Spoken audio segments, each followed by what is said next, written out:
Hey everyone, welcome to another exciting episode of Breaking the Ceiling. Whenever we start our day, what is the first thing that we reach for? A good cup of coffee, right?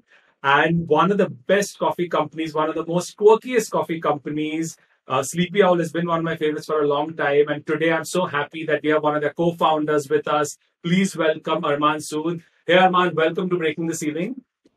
Thank you so much, Ashwin. It's a pleasure to be here. So I've been a big fan of Sleepy Owl Coffee. I've seen you guys grow from when you guys were a startup or fledgling to where you guys are today. But before we get to Sleepy Owl, I would love to know the person behind the brand, the people behind the brand. So tell me about your life till before Sleepy Owl. Okay, perfect. I actually, for those who don't know, I grew up in Kolkata, Calcutta, and that's where my parents are from, and they still live there, and I visit them once or twice a year. But I moved in 2010 to Sonipat near Delhi for law school. That's when I met my current co-founder, Ashwajit. We were actually first year law students. We became best friends, and in the second year of our law school, at the tender age of 19, we decided to launch our first startup.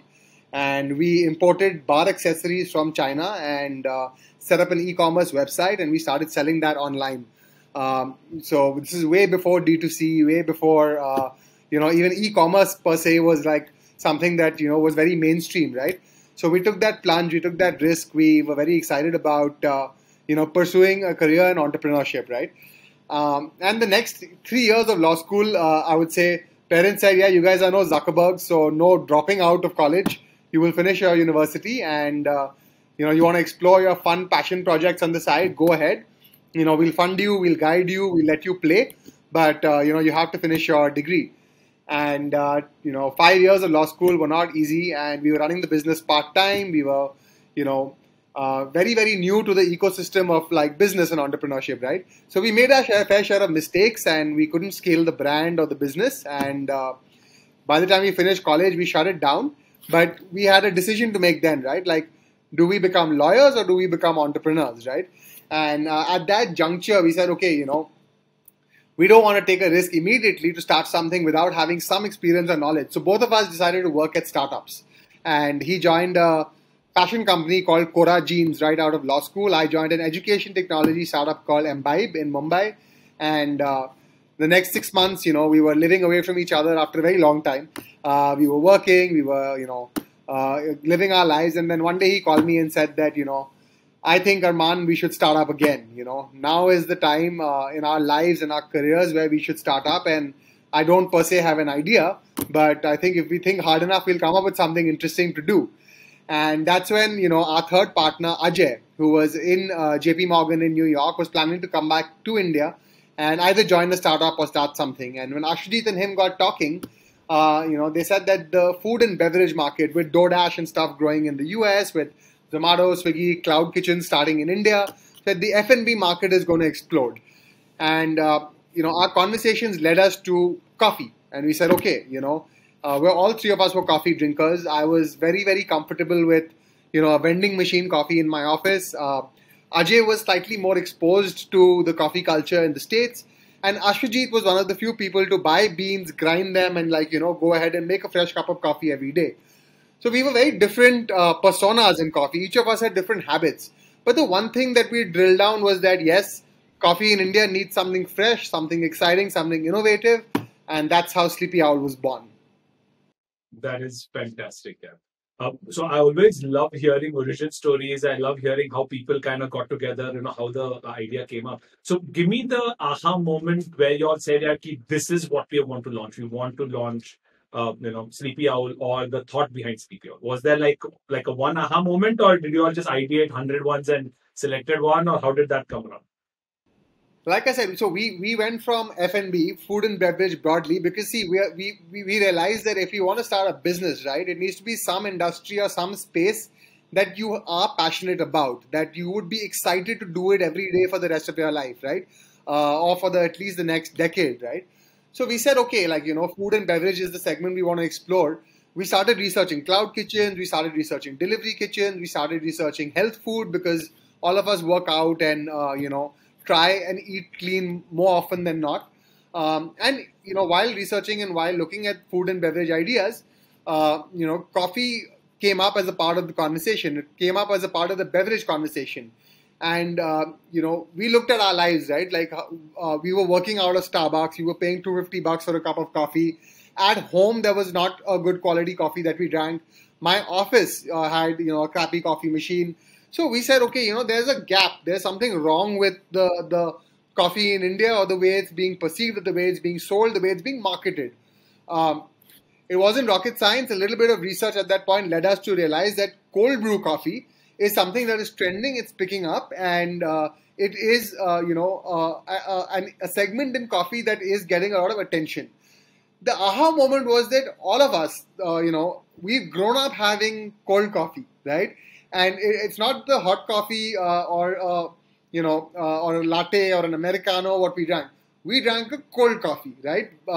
Which we all have fond memories of. At least the people who are currently in their 20 to 35 or 25 to 35 age group are the cold coffee generation. So we said, listen, India understands cold coffee, right? But could we educate them and tell them about cold brew as a concept, as a cold beverage, right? So we said that was the aha moment, and we launched in 2016 as a cold brew coffee company, one of the first in India at the time. And it was obviously a very challenging road ahead to educate India about what is cold brew, what is the difference between a cold brew and a cold coffee, and how it's better, why it's better than what else is available in the market. So I think whenever you stumble onto something this way, right, and if you're doing something new, you're a path breaker. The challenge with that is there is a path which you actually need to break. And a lot of time it's education, it's discovery, having people try something new. So I'm assuming that was one of your bigger challenges when you started off. Absolutely, absolutely. For us, it was, there are always, in any when you launch any product, right, there are always early adopters, especially if it's something innovative, something new, right? There are always early adopters who come and say, okay, we want to try it and, give feedback and experience it and take that risk, right? After the early adopters get a hang of it, they're the ones who communicate to their friends, family, and try and convert people to try something new, right? Okay, I'm enjoying this. I've had a good experience. Why don't you try it? And then gradually the word spreads and you have more and more people adopt it, right? So for cold brew, it was the same thing. We knew that, it's going to be challenging. It's going to require a lot of marketing and content-driven education, right? That we have to do at our end. But we were prepared for that. We said, okay, we have to brand ourselves well. We have to communicate ourselves with good design and good visuals, because we are in the culture of Instagram and Facebook and social media marketing, as that was something that was growing at that point as well. And with that in mind, we armed ourselves and said, okay, let's get into this and see how we can make something out of it. And I think you've built a very, very cool brand. And I think the name itself kind of gets people hooked to find out a little more. So tell me the story behind the name. So, we were lawyers and bankers before we started Sleepy Owl, right? So we know what it is to burn the midnight oil. We know what it is to have, sleepy days and awakened nights, as you can say, right? So when we said we are launching a coffee product, right, we said, it has to be something that people can associate with, waking up, feeling fresh, feeling energized, right? And at the same time, these thoughts come when someone is sleepy or tired, right? That's when you probably say, okay, I need to go get my cup of coffee, right? Other than that, we wanted our brand to have a mascot. We wanted our brand to have something that beyond the name can be recognized, can be memorable, right? And with that, armed with that thought, we were very intentional about the name. It was, we worked hard towards coming up with a name that was catchy. Ashwin, you'd know, man, there are startups sprouting up every day, right? Especially in the consumer brand segment, right? And you need to have, a solid differentiator in terms of name, logo, etc. That's where it starts. If you can get that right, you've already won half the battle, which is to get a consumer's attention, right?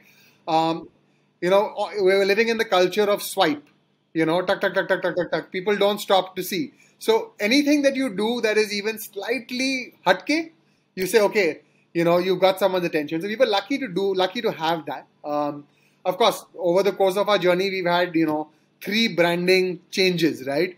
But at each stage we've grown and we've improved, and most consumers, including you yourself today, might not know what the first Sleepy Owl looks like, right?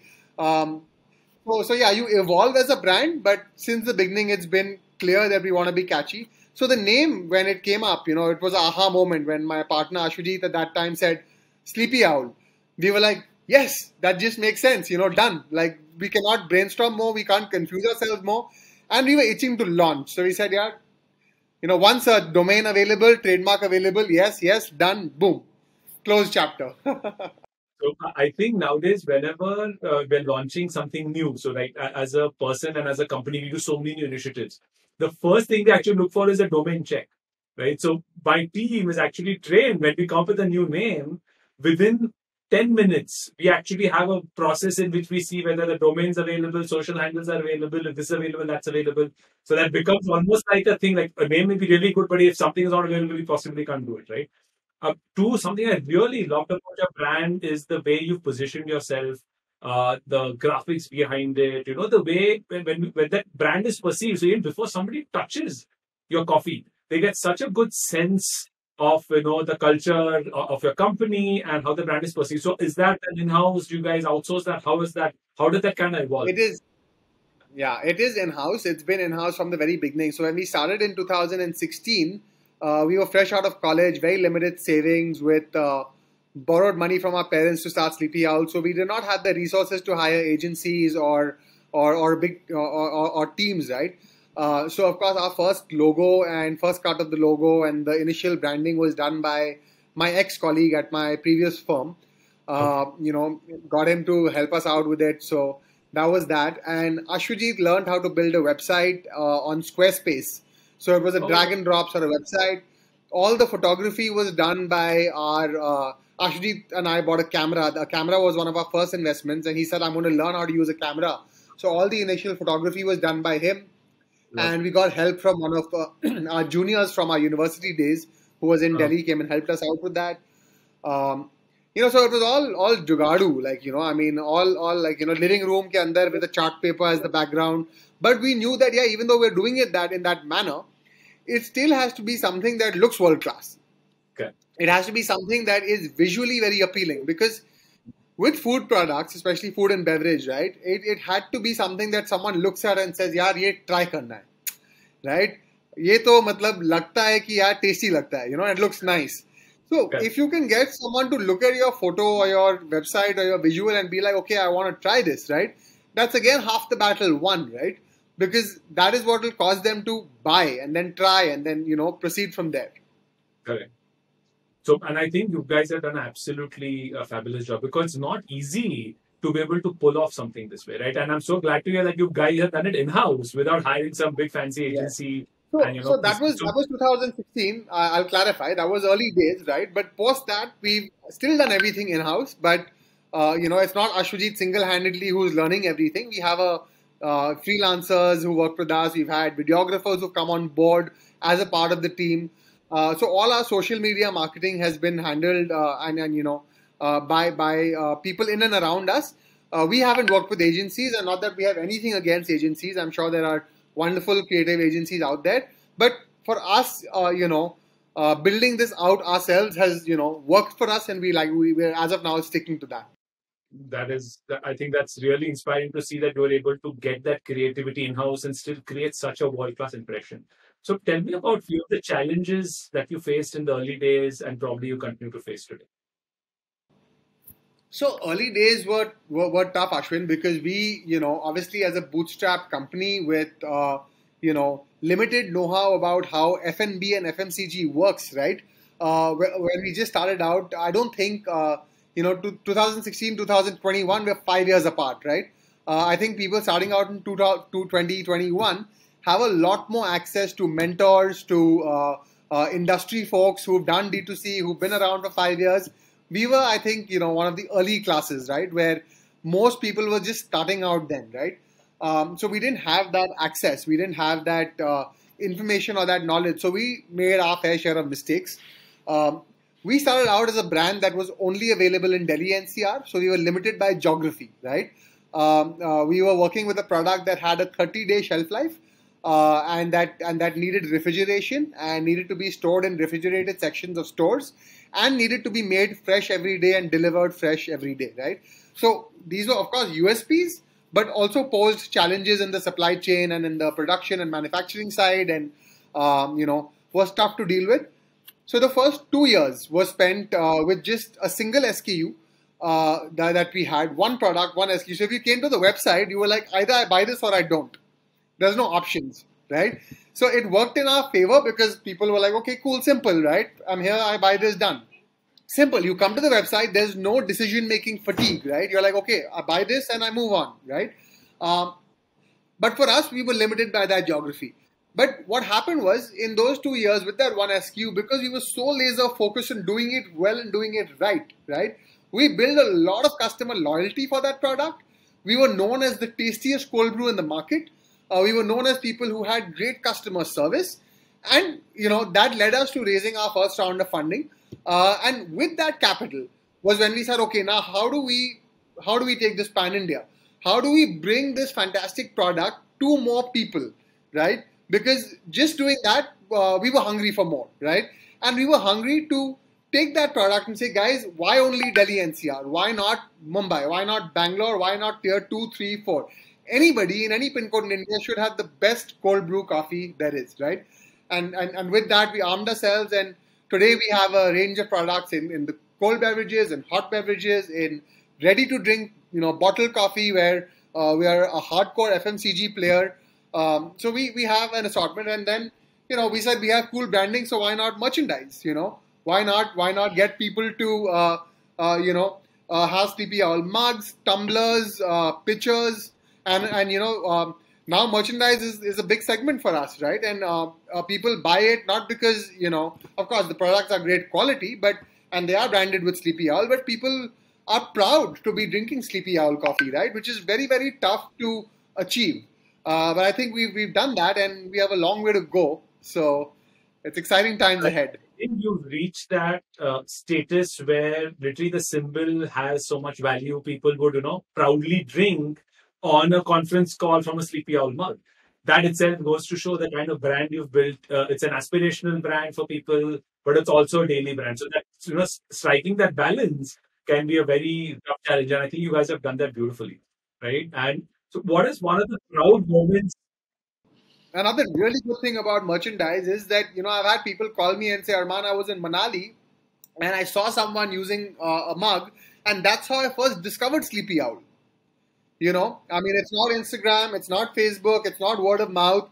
They saw someone holding it and using it while on a holiday, and they said, okay, what is this brand, right? So that's another aspect to it as well. That is absolutely crazy how a physical product, which is not even a product, got people to try and discover you. So I think that should be a case study somewhere, right? Like how a food brand or a beverage brand is using physical merchandise as a discovery tool, right? So what is one of the proud moments in your journey so far?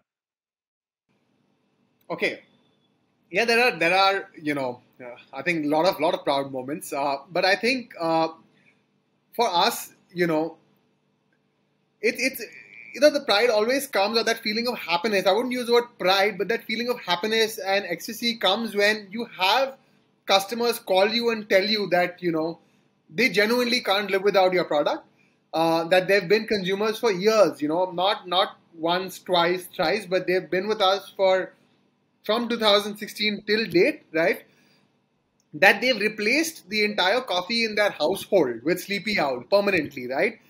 So the fact that we've been able to displace, some of the big brands and be the only coffee in someone's household, these things, really make us feel that, okay, what we're doing is really, really important, and it's not transactional, right?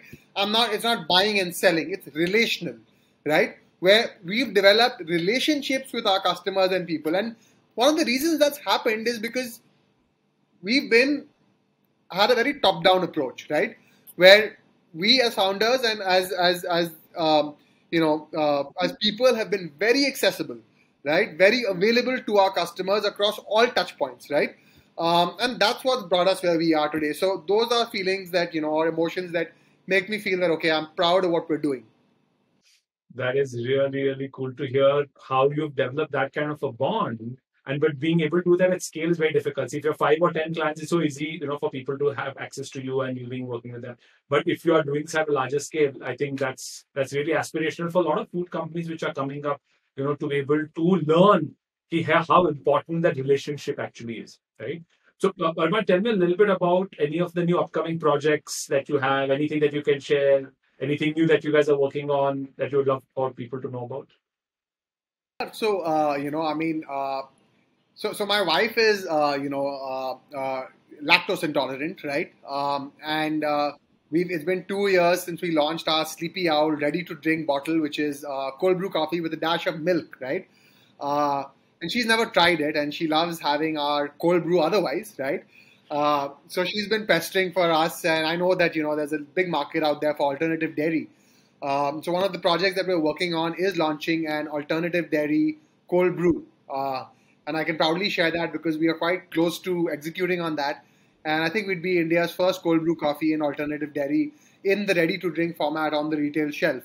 So that's been very, very exciting. It's been really hard work to create this product. And I hope that that opens up a new market for us in terms of people who've not been able to try us because of, stuff like that. So this is the most exciting project that we've been working on. And let's see where that goes. You mentioned your wife. If I'm not mistaken, she runs Atmosphere Kombucha, right? So tell me about you guys. Tell me about how you all met. Tell me what role are you playing in Atmosphere Kombucha? Is she playing any role in Sleepy Owl? I'd love to know that dynamic a little bit more. So I met my wife while she was working at Fab Cafe. She is one of the people who started Fab Cafe for Fab India, and that's how we met because we were supplying coffee to Fab Cafe, and our cold brew was available on their menu. So she was the one who made that happen at that point in time, and it was that's how we'd meet. It was more work, like okay, do you need more cold brew? Does your staff need training? So on and so forth. Do you have any customer complaints for us? Uh, but one thing led to another, and we bonded beyond just that work relationship. And it's been 2 years since we've been married. And even then, while she was working with Fab Cafe and Fab India, her sister and her were running Atmosphere Kombucha, and they were just starting out, right? So they were just starting out. I was already 2.5 years into like running a beverage startup. So for us, it became a major point of bonding and sharing ideas, sharing thoughts, talking about business and entrepreneurship, and we really, really bonded over that. So yeah, I guess I do come across as a sounding board for them when it comes to what they're doing and decisions that they're making. Obviously, they have a mind of their own, right? She accuses me of mansplaining and accuses me of that we're two different companies, we're two different strategies, we're two different things. We are both beverage, we're both a bit of D2C and a bit of FMCG, but your ideas are great, but yeah, like we're going to do what we want to do. And so there's a fine balance there. But yeah, being a hardcore foodie, being a person who's, knowledgeable about food and beverage, we both advise each other on, stuff that we're doing. I think that is just absolutely phenomenal. That's really, really cool to, I think, have that, right, where you have that kind of working relationship. And your offices are also right next to each other, right? You're travel to work together and come back together. Is that what you're doing? So do you all ever get tired of each other, like spending way too much time with each other? No, none of that. We don't know, not really, no. And you also have 5 kids. I heard you have 5 kids. A small We don't have puppy five. that It would be tough. 5 kids in 2 years would be an amazing feat. But yeah, we have five. We're pet parents. pet parents. So tell us about that. Tell us about the puppy and then how the kittens came in it. And yeah, I would love to hear Yeah, that story. we have 4 kittens and a puppy, all rescues. We rescued our first puppy during the pandemic. I'd gone to buy plants for my wife, and I was in a place called Vasant Kunj in Delhi, where I'd gone to pick up a few saplings, and on the way out, I saw an injured puppy, and I don't know, I just my heart gave way, and I said, listen, I can't let it be there. We brought him home, and then one thing led to another, and he's been with us for the last 9 months. And we said, okay, he needs friends, so we got a kitten, and now we're like absolutely obsessed. We have 4 kittens and a puppy, and it's a house full. But honestly, it's the best thing because our lives are stressful, hectic in general, right? So they are, of course, they are a lot of work themselves, but it's very refreshing. They give so much love, and I find them the best stress buster. Uh, I am so envious. I've been wanting a puppy and a dog for so long, but that's a story for a different time. But I would love to. I mean, post this. Do send us photos. We will pop them up on screen where this is coming up. Right? I'm very sure. I mean, I would love to see them, but I'm very sure other people would also love to see the puppy and the four kittens. Right? So I think that's tell me a little bit about your work-life balance. It sounds like you have very good work-life balance. Is that true? And how's your work-life balance working out for you? So I try, like, I mean, one of the reasons for wanting to be an entrepreneur and to run a startup is so that at least maybe I could own my time, right? So as much as that was the dream, to own your time and be, absolutely independent, hasn't worked out like that. It's been more grueling and more stressful than, working a job. Um, but yeah, like, we do as founders have a very clear understanding that, to grow, to develop, to be productive, you need to have time for yourself, right? So all three of us, Ajay, Ashwajit, and I, we go to the same CrossFit gym called CrossFit Create, which is close to our house.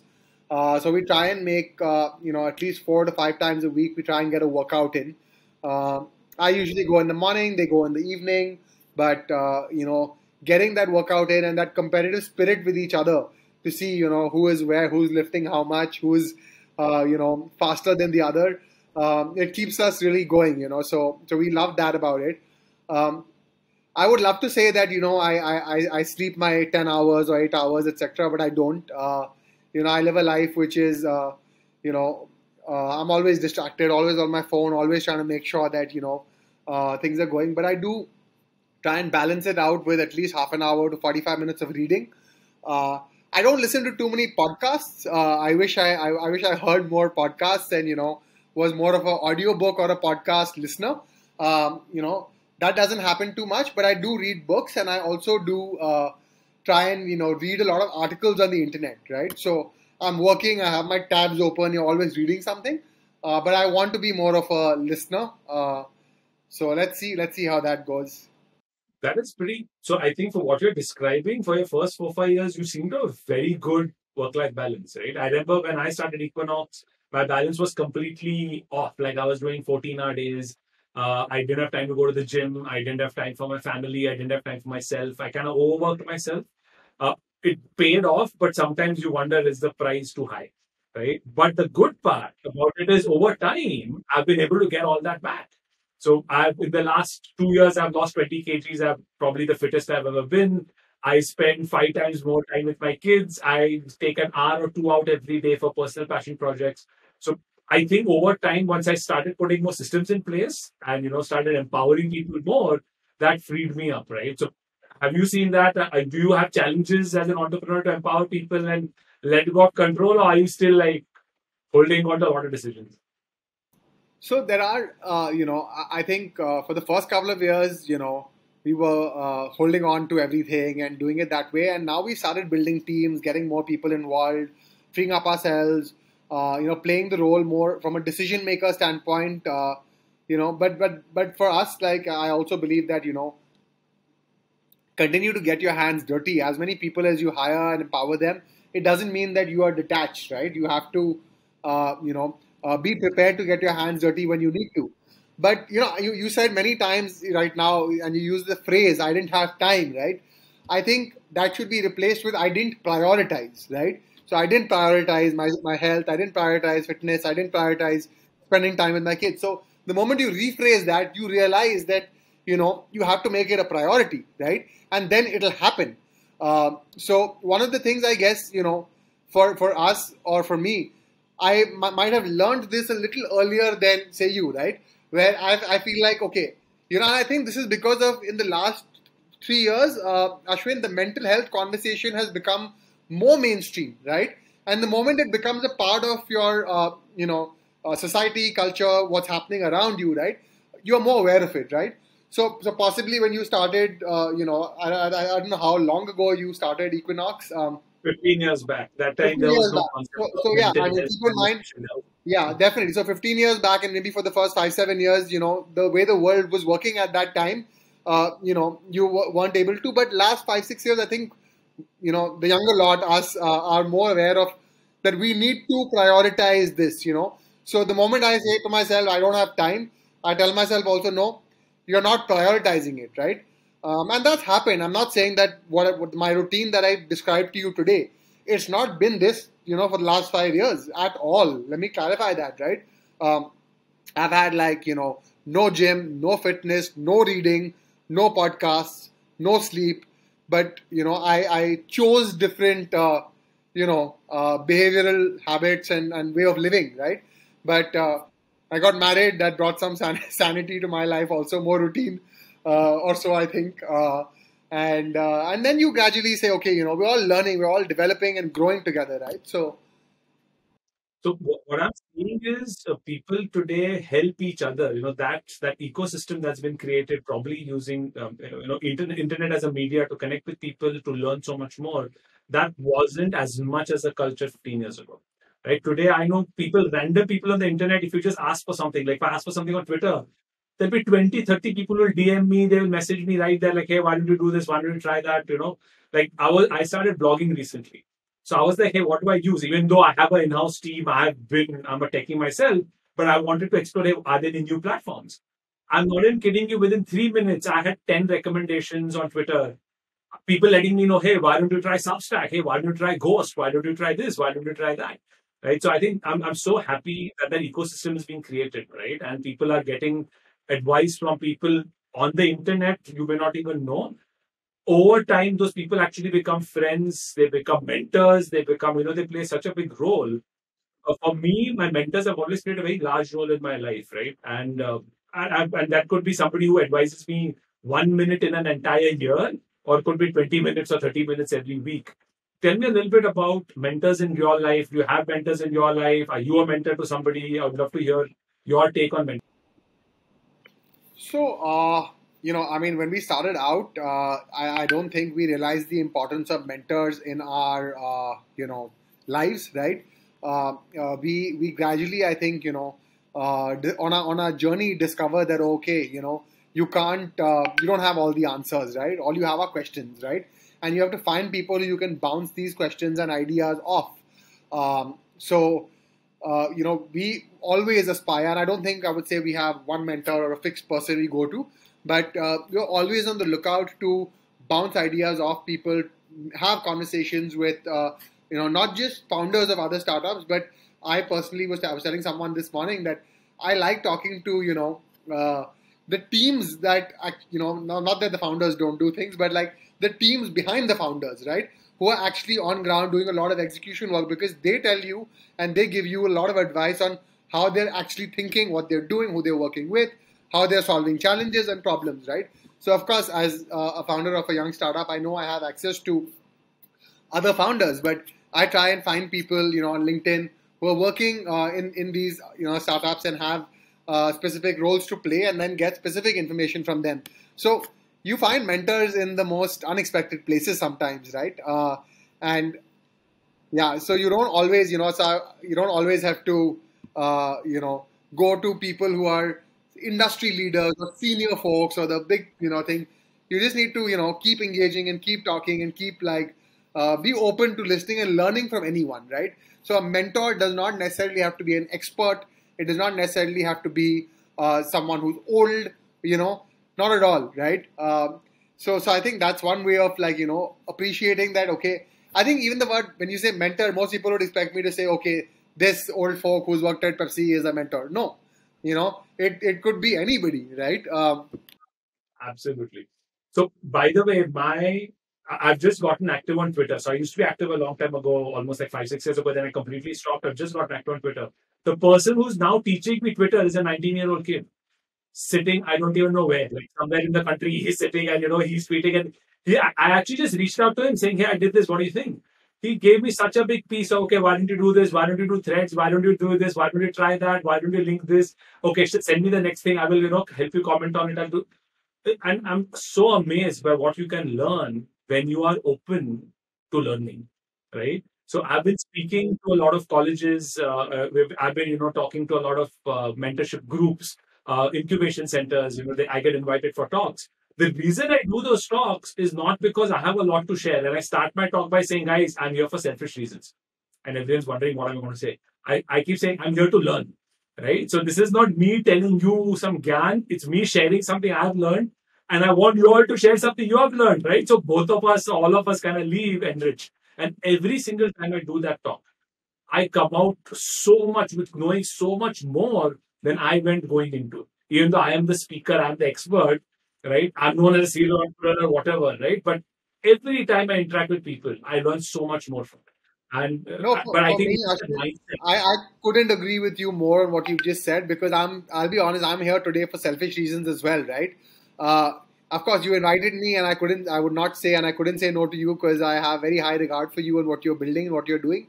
But I'm here for selfish reasons nonetheless, right? I want, if there's one person who hears this who hasn't heard of Sleepy Owl before, it's a win for me, right? If there's one person who hears this and gets in touch with me and is excited to talk to me and share their idea that they're working on, even better, right? I could impact someone else's life and guide them in the right direction. Uh, and if there's, one person who hears this and comes to me and I get to, work with them or learn from them, even better, right? So, yes, it's definitely selfish. So tell me about a superpower that you have that many other people may not know you have. Okay. Uh, I don't know. Okay, that many people don't know I have. Mhm. Like it's a secret superpower. I can, it's not a secret superpower, but I love talking. I'm an extrovert, right? So I don't know if people know that or don't know that, but I'm a hardcore extrovert. Like I get my energy from people, right? So I had COVID. For me, the fever, the body ache was all like, nothing to even worry about. For me, being 15 days in a room, couldn't do it. Couldn't do it. I need to talk to people. I need to engage with people. I derive my energy from people around me, right? I believe I'm a people's person. I love interacting with people, and I believe that's my superpower. I could go on and on and on with you on this podcast for 2, 3, 5 hours. I'm sure there'll be enough to talk about.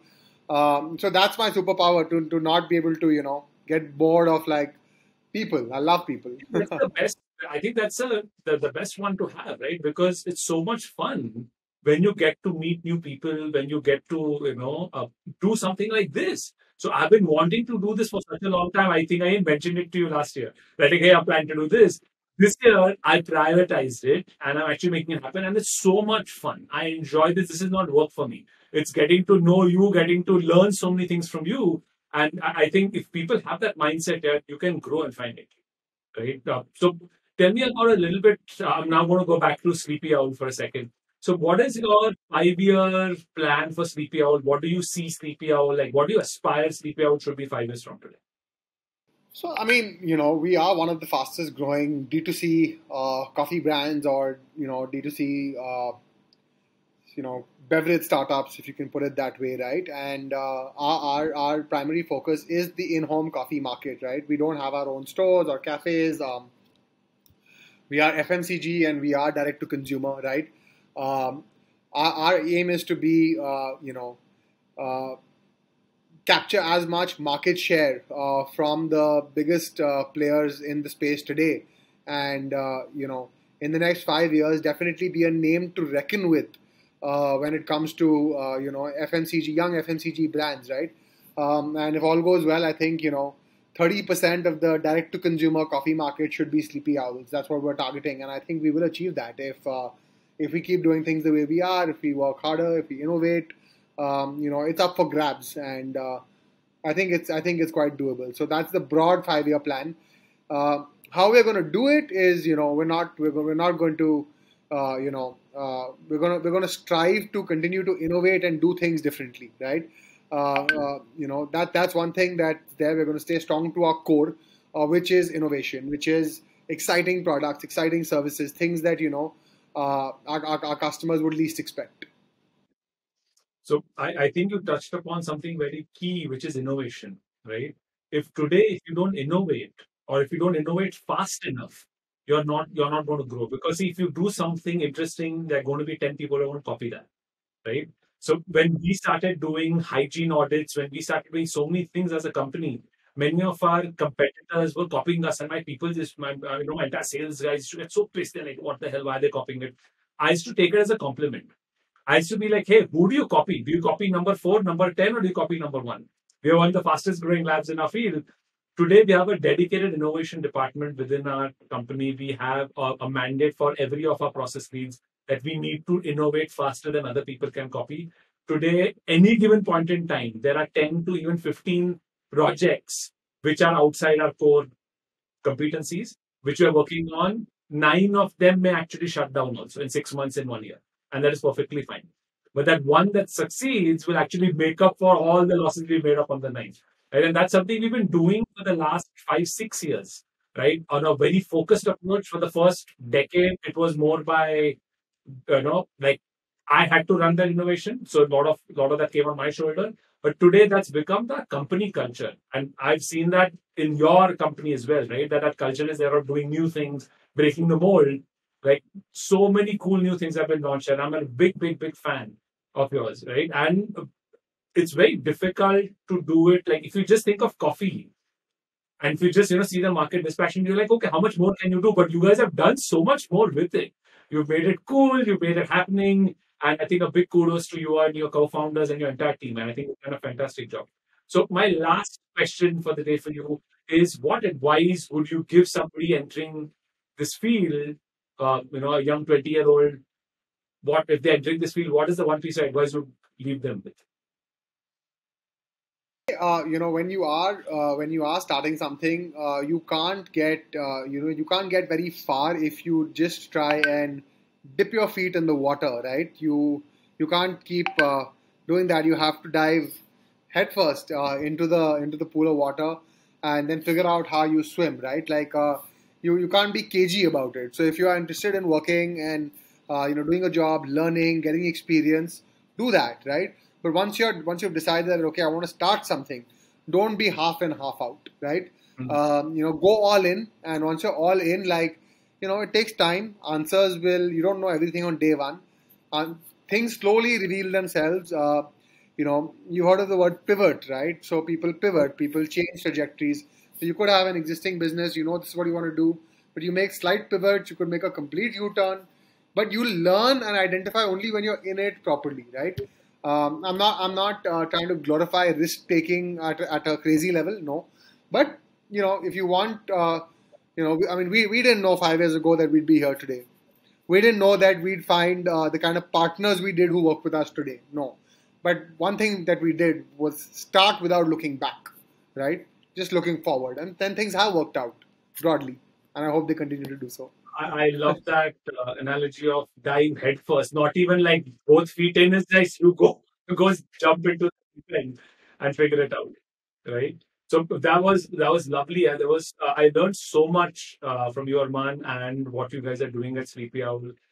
I'm saying it one more time. Big fan of the brand. Love the culture that you've set up for coffee and in and around coffee. And I'm so glad that you were so generous with your time and sharing your knowledge with all the viewers. A big thank you for that. And I'm looking forward to seeing you grow. And I want to see you not just at a national level, but at international level. I want to see Sleepy Owl in US. I want to see it in London. I want to see it in Australia. I want to see it all across the world. Right? And Because anything we can do to help I'm you with that. surprised. I'm surprised I completely missed out on that in the 5 year plan. Yes, we will be global. You will see us everywhere, guaranteed. And no, It's in the I works. think you guys are ready for it. And I'm very sure very, very soon you will open our international doors. And I think today that world is becoming flatter, right? So it's going to be slightly easier to grow internationally than maybe 5 or 10, 15 years ago, right? And I wish you all the very best. And I'm going to be very excited to see what you guys come up with next.